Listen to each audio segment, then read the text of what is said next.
Wilt Chamberlain joined the NBA in 1959. He had a 14-year career in which he dominated basketball. There was a rising young star on the basketball horizon a few years ago in Philadelphia. He was Wilt Chamberlain, nearly 7 feet tall even then, who was the most remarkable high school hoop player ever to come on the scene. With his extraordinary height, he was head and shoulders over his rivals, you might say.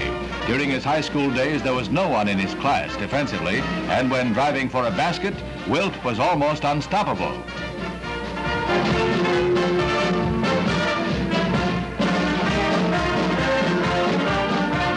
Every basketball-minded college wanted this young man, and he finally elected to go to the University of Kansas, where he proved invaluable in sparking his teams to victory. The crowds loved his defensive play as much as his offensive work. For such a tall man, he handled himself gracefully in every move.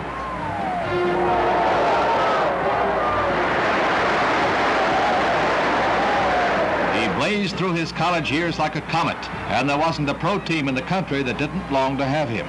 He finally signed with the Philadelphia Warriors and was up against men of his own size and with more experience. But that didn't slow him. He set league records in his first year and has smashed them one by one since. His latest, he's the first man to score 100 points in a single game. There are few records left for Wilt to tilt.